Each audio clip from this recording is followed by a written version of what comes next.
Hello friends, once again welcome to our channel. कल हमने जो है लेसन नंबर 10 स्टार्ट किया था, that is division of polynomials. आज हम उसका सेकेंड पार्ट देख रहे हैं, जहाँ पर हम लोगों ने डिवीजन तो स्टार्ट कर दिया था, लेकिन वो सिर्फ मोनोमियल्स का किया था। आज हम पॉलिनोमियल्स का डिवीजन कर रहे हैं, मतलब कि दो टर्म्स यहाँ पर आपको दिखाई दे रहे हैं, उन दोनों टर्म्स को हम 2x के साथ डिवाइड कर सकते हैं। ठीक है, तो चलिए स्टार्ट करते हैं इस वीडियो को। और यहाँ पर सीधे सीधे लिख देते हैं भाई 2x, क्योंकि वो उससे डिवाइड करना है हमें इस पूरे टर्म को।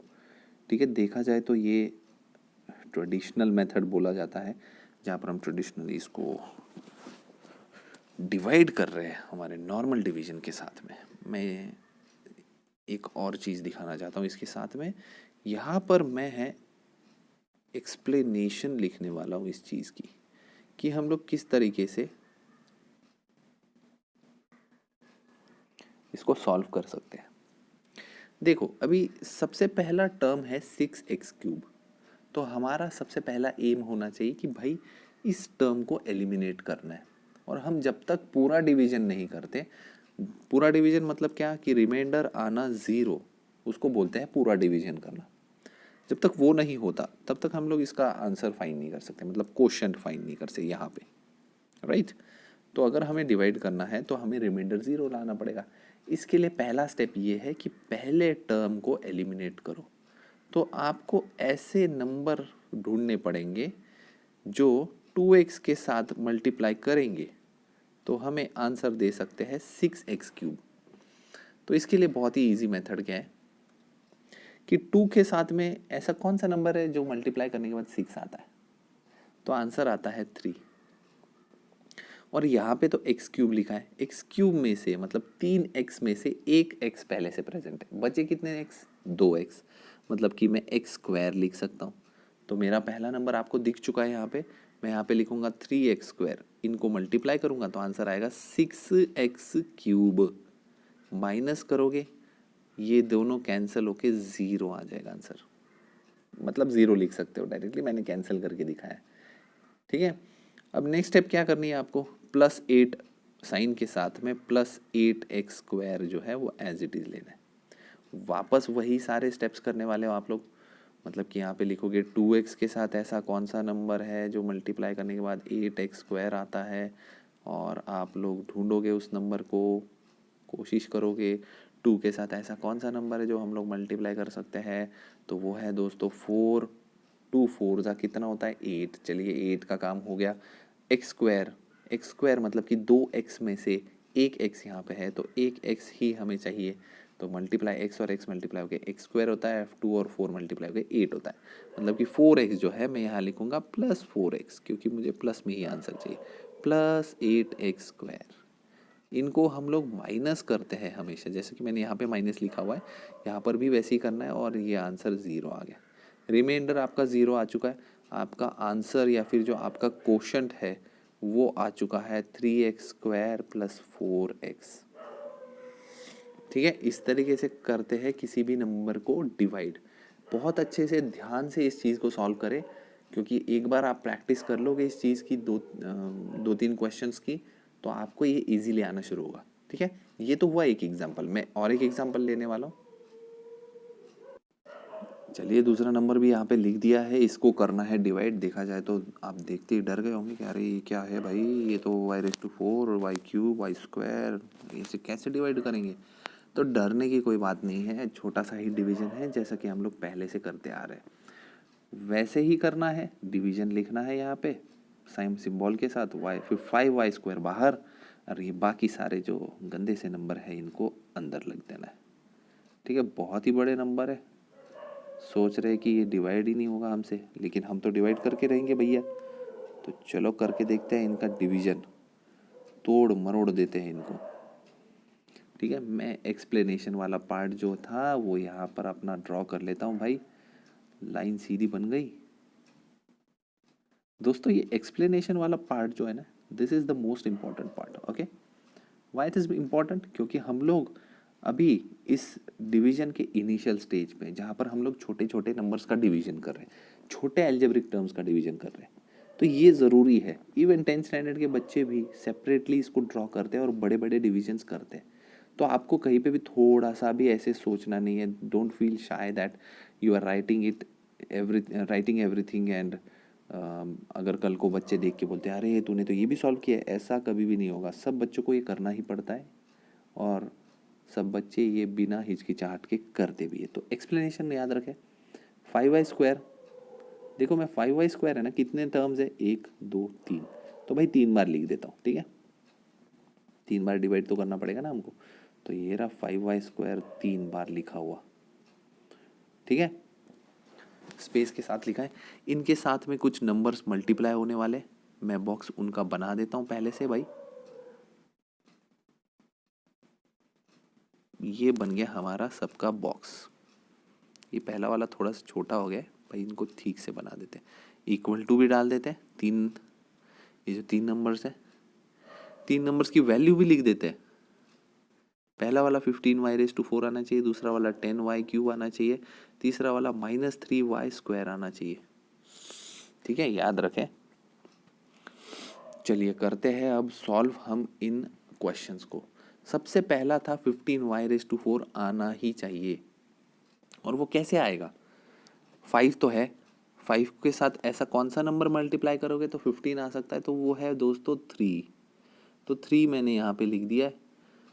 अब यहाँ पे y⁴ है, मतलब y के 4 अल्फ़ाबेट्स है जो एक साथ मल्टीप्लाई हो रहे हैं. यहाँ पे y के 2 ही है, तो 2 को 4 करने के लिए क्या करना पड़ेगा, y² लेना पड़ेगा. तो ये आ गया पहला 3y², और यहाँ लिख दोगे आप 15y⁴, मतलब ये दोनों मल्टीप्लाई होते हैं. और माइनस करना है, 0 आएगा आंसर. ये जो 10y³ है इसको ले लेना है नीचे. चलिए 10y³ यहाँ पे लिखा हुआ दिख रहा है आपको. अब हम करते हैं इसको अलग तरीके से सॉल्व. 5 के टेबल में 10 आता है 2 ज़ा. y³ लिखा है मतलब 3y है, हमारे पास पहले से 2y थे, एक ही y की ज़रूरत है, तो 2y आ गया मेरा प्लस 2y. यह आ गया 10y³, माइनस कर दिया हम लोगों ने, आंसर आ गया 0. हमेशा ऑपोजिट साइन होती है, देखना दोस्तों. अब तो -3y² आ चुका है और y² तो पहले से, इसका मतलब सिर्फ मुझे अब चाहिए नंबर, और वो भी माइनस वाला, क्योंकि +5 लिखा हुआ है. ठीक है, तो भाई बॉक्स को थोड़ा बड़ा बनाने की कोशिश करते, क्योंकि गड़बड़ होने वाली है अभी. तो -3 कैसे आएगा, क्योंकि यहाँ तो 5 है. तो हमें फ्रैक्शन नंबर कोई सिलेक्ट करना पड़ेगा, क्योंकि इस 5 को हटाना है हमें. इसका मतलब माइनस की साइन का कोई नंबर है ना, माइनस की साइन का कोई नंबर आना चाहिए, और आंसर -3 भी आना चाहिए, जिसमें 5 जो है वो हट जाए, मतलब 5 हो जाए डिवाइड. तो ये देखिए, ये है नंबर, यहाँ पर लिख दिया -3/5, और ये आ गया -3y². माइनस माइनस हो जाता है यहाँ पे, और एक माइनस होना, डबल माइनस आएगा, तो माइनस और माइनस हो जाएगा प्लस, आंसर आ जाएगा 0. आपका फाइनल आंसर क्या है, तो यहाँ पे आंसर है दोस्तों 3y² + 2y -3/5. एकदम स्लोली जा रहे हैं हम लोग, ताकि हम लोग जो है वो सारे क्वेश्चंस अच्छे से कर सकें. ओके, और देखते हैं आगे क्या करना है. चलिए दोस्तों, बहुत सारे एग्जाम्पल्स हम लोगों ने कर लिए. ये एक लास्ट एग्जाम्पल है. ये एग्जाम्पल ऐसा है कि शायद ऐसे भी हो सकता है कि कहीं पे नंबर जो है वो पूरा डिवाइड ना हो, और रिमाइंडर 0 नहीं आए, और कोई दूसरा नंबर आ जाए, कोई अल्फ़ाबेट आ जाए, कोई अलजेब्रिक एक्सप्रेशन आ जाए. ऐसे भी होता है. ठीक है, तो देखा जाए तो आपके सामने जो ये ऑरेंज कलर में एग्जाम्पल लिखा हुआ है, वो उसी का एक मेथड हम लोग देखने वाले हैं कि कैसे ये नंबर्स जब डिवाइड होते हैं x² के साथ, तो क्या उसका आंसर 0 आता है रिमाइंडर में, या रिमाइंडर कुछ बच जाता है. ठीक है, सस्पेंस तो है दोस्तों, और सस्पेंस है इसीलिए तो हम लोग उसको सॉल्व कर रहे हैं. ठीक है, थोड़ा सा इसको जूम आउट कर देते हैं, क्योंकि मुझे यहाँ पर अब कॉन्स्टेंटली चाहिए x², और x² के साथ कोई नंबर चाहिए जो आंसर लेके आए 5x⁴. ठीक है, तो ऐसा नंबर कौन सा है जो 5x⁴ लेके आए, क्योंकि x² के साथ में x² के साथ में हमें 5 मल्टीप्लाई करना पड़ेगा, तो 5x² होगा, और स्क्वायर लेंगे तो पहला आंसर आता है 5x². चलिए, काम हो चुका है हमारा. हर बार मैं कलर चेंज करके बताता हूँ दोस्तों, ताकि आप लोगों को जो है वो क्लिक हो जाए दिमाग में कि हाँ, सर जो है वो अलग अलग तरीक़ों से हेल्प कर रहे हैं और बता रहे हैं। चलिए, अब आपको चाहिए -3x³ x² आपके पास वापस है, अब आपके पास माइनस है, 3 है और x है, तो -3x। देखिए मैं जल्दी जल्दी कर रहा हूँ सॉल्व और आपके आंसर्स आते भी जा रहे हैं। चलिए लास्ट टर्म 4x²। अब दोस्तों मैं लास्ट टर्म क्यों बोला, ठीक है, मैं ये भी एक्सप्लेन कर देता हूँ। लास्ट टर्म मैंने किस लिए बोला है ये आपको पता चल जाएगा कि मैंने क्यों बोला है। तो भाई मेरा टर्म है x² के साथ में मुझे सिर्फ 4 मल्टीप्लाई करना है, तो आंसर आता है 4x²। आ गया मेरा आंसर 4x²। ये 4 जो है यहाँ पे लिख देता हूँ। तो कोशेंट तो आपका इतना ही है। अब ये क्यों ऐसे बोला हूँ मैंने, क्योंकि 2x लेने के बाद में यहाँ पर तो सबसे बड़ी डिग्री स्क्वायर है, तो आप इसके आगे नहीं जा सकते, क्योंकि ये डिग्री जो है x की डिग्री 1 है और बाहर जो आपके पास में डिविडेंड है उसकी डिग्री है 2। इसका मतलब आप इसके आगे डिवीजन नहीं कर सकते, तो आपका रिमाइंडर जो है वो बच जाता है 2x - 6।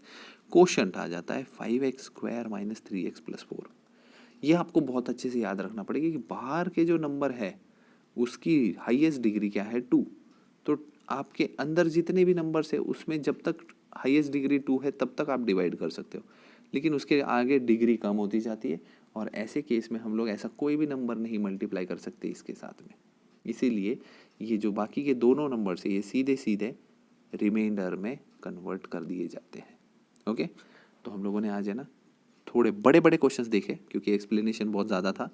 तो ये तीनों क्वेश्चंस जो है आप लोग नोटबुक में ज़रूर नोट डाउन करें और इनको प्रैक्टिस करें। देखिए कि किस तरीके से आप लोग सॉल्व कर सकते हो इन एग्जाम्पल्स को। ओके, आई होप ये वीडियो आपको इजी लगा होगा।